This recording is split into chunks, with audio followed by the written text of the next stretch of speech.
Hello everyone, welcome back to বৃষ্টির বইঘর। আমি বৃষ্টি, আর আজকে আমি তোমাদের সঙ্গে নতুন এক ধরনের ভিডিও নিয়ে চলে এসেছি।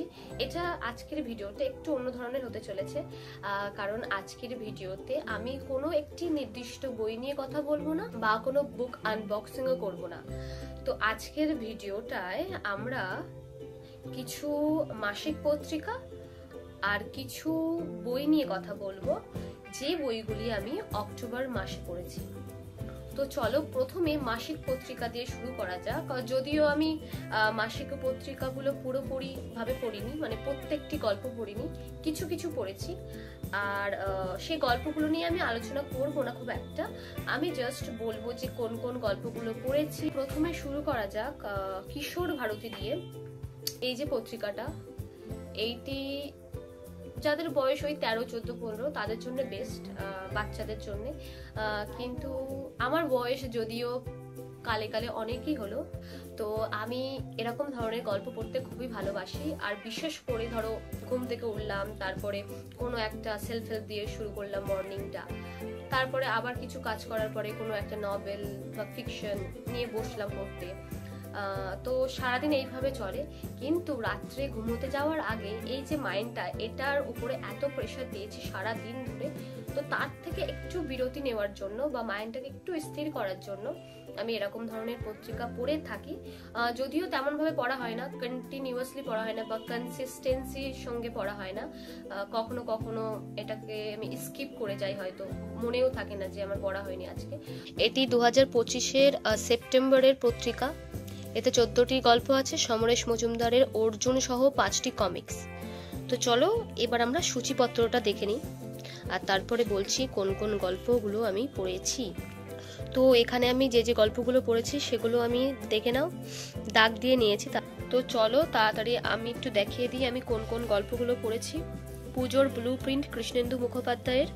তো এই গল্পটি মূলত পুজোর ব্লু প্রিন্ট নিয়ে, মানে একটু সহজ ভাষায় বলতে গেলে পুজোর আগে ক্লাব ঘরে যে আলোচনা সভাটা বসে পুজো নিয়ে, পুজোর প্যান্ডেল, ঠাকুর, আরো অনেক কিছু নিয়ে, আর সেটিকে ঘিরে একটি মজাদার গল্প।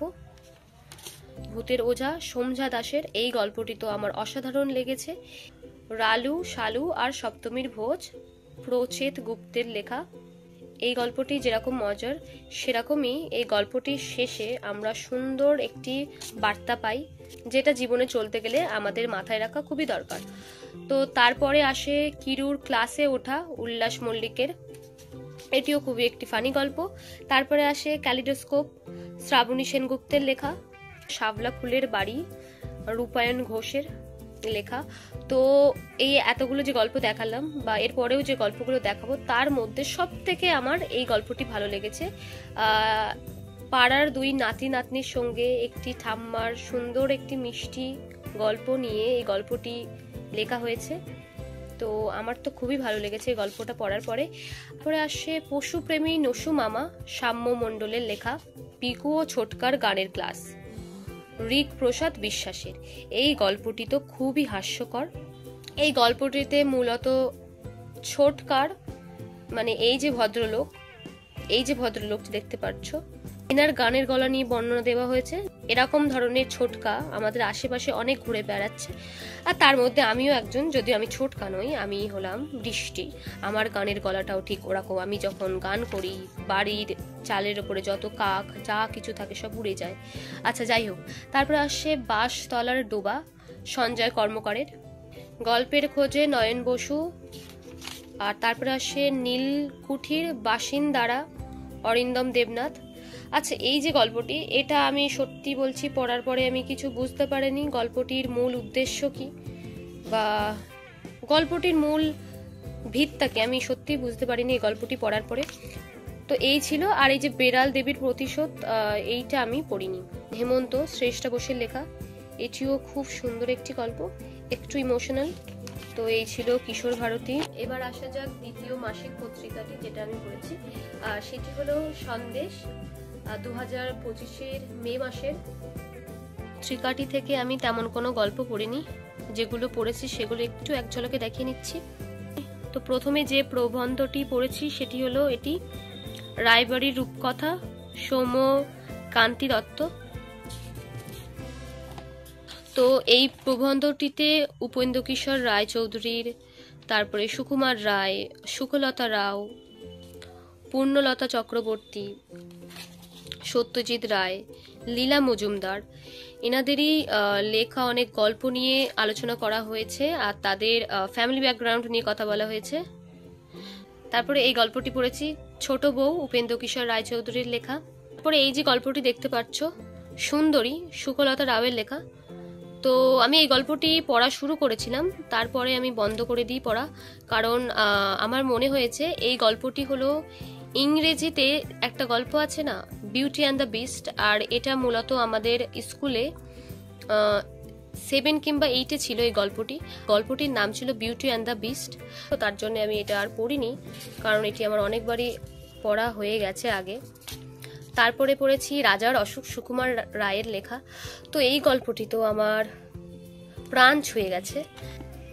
তো এতে কিছু লাইনও হাইলাইট করা আছে যেগুলি আমার খুব ভালো লেগেছে, যদিও এই লাইনগুলো আমি হাইলাইট করিনি, আমার আগে যে পড়েছে বইটি সে করেছে, আর হাইলাইট না করা থাকলে হয়তো আমিও করতাম এই জায়গাগুলো হাইলাইট, কারণ এই লাইনগুলি এত সুন্দর আর এই লাইনগুলো নিয়ে আমাদের জীবনে চলা উচিত, তাহলে হয়তো জীবনটা অনেকটা সহজ হয়ে যাবে আমাদের কাছে বাঁচার জন্য। পরে এই গল্পটি পড়েছি গুলু ওস্তাদের রূপকথা, লীলা মজুমদারের। তো সন্দেশ পত্রিকা থেকে আমি এই গল্পগুলোই পড়েছি, আর বেশি কিছু পড়া হয়নি।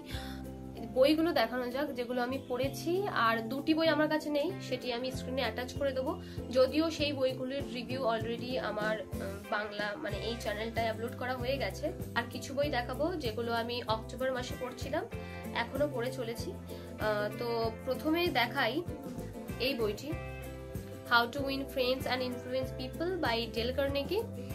এই বইটি খুবই একটি হেল্পফুল বই যদি তোমরা তোমাদের কমিউনিকেশন স্কিলটাকে বাড়াতে চাও, বা if you want to win friends, if you want to win people or influence people, then this book is very useful for you and also for me.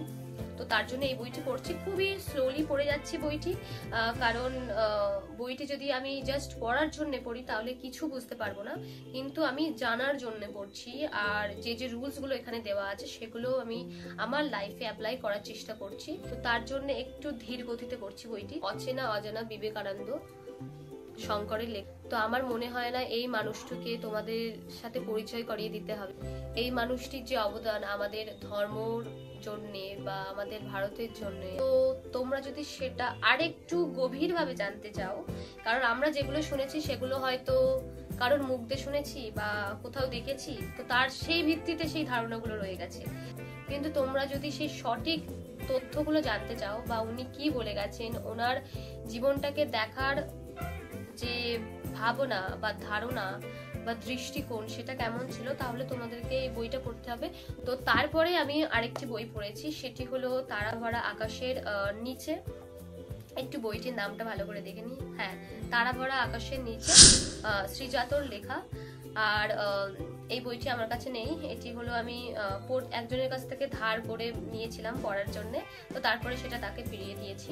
তো বইটি আমি এখানে স্ক্রিনে দিয়ে দেবো, তোমরা তাহলে দেখতে পারবে। তারপর আরেকটি বই পড়েছি, সেটি হলো পাখিদের শহরে যেমন, সরঞ্জিৎ চক্রবর্তী। তো one of my favourite writers. তো সেই বইটিও আমার কাছে নেই, কারণ এটি আমি একজনকে পড়তে দিয়েছি। 12 years my messed up love story by চেতন ভগত। তো তোমরা যারা জানো না, চেতন ভগত উনি হলো একটি অত্যন্ত পপুলার রাইটার ইন ইন্ডিয়া, আর আমির খানের অত্যন্ত বিখ্যাত যে মুভিটি, যেটা আমরা সকলেই কতবার দেখেছি তার হয়তো কোনো ধারণা নেই, সেটি হলো 3 Idiots। এই মুভিটি কিন্তু ওনার লেখা নভেল থেকেই নেওয়া। আরেকটি মুভি আছে শ্রদ্ধা কাপুর আর অর্জুন কাপুরের হাফ গার্লফ্রেন্ড, ওই যে মুভির গল্পটি সেটাও কিন্তু চেতন ভগতের লেখা হাফ গার্লফ্রেন্ড বইটির থেকেই নেওয়া হয়েছে। এই গল্পটি মূলত পায়েল, যার বয়স 21, আর সাকেত, যার বয়স 33, তো তাদের লাভ লাইফ নিয়েই লেখা। এই বইটি নিউলি লঞ্চড, আমার যতদূর সম্ভব মনে হচ্ছে অক্টোবর মাসে এটি লঞ্চ হয়েছে। তো তারপরে যে বইটি পড়েছি সেটি হলো এটি, too good to be true by Prajakta Koli. এর কভারটা কেমন, খুব সুন্দর না? তো প্রথমে যখন আমি এই বইটি অ্যামাজনে দেখি তখন আমি মনে করেছিলাম যে বইটি আসলেই দেখতে হবে এরকম, যেরকম এই ব্লু বইটা রয়েছে আমি মনে করেছিলাম এটি হয়তো এরকম হবে। তো তারপর যখন এটা ডেলিভার্ড হয় তখন দেখি বইটি এরকম, তখন আমি বুঝতে পারি কতটা গর্ধপ আমি। তো প্রাজক্তা কলিকে তোমরা মূলত মোস্টলি সেন হিসেবে চিনে থাকবে। তার একটি ইউটিউব চ্যানেল আছে আর তিনি একজন famous content creator in India. Prajakta কলির কিছু অ্যাচিভমেন্টও রয়েছে অ্যাক্টিং ক্যারিয়ারে। আর প্রাজক্তা কলি একটি ওয়েব সিরিজও করেছেন যেটি হলো মিসম্যাচড। তারপরে তিনি একটি ফিল্মও করেছেন যেটি হলো যুগ যুগ জিও। যদিও আমি দুটোর মধ্যে কোনোটি তেমন ভাবে দেখিনি কারণ আমার খুব একটি ভালো লাগেনি, কিন্তু as a writer she is amazing, I love her. তার রেকমেন্ডেড কিছু বইও পড়েছি আর কিছু বইও আমার লিস্টে আছে যেগুলো আমি পরবর্তীকালে পড়বো। তো এই ছিল আমার অক্টোবর রিডিং।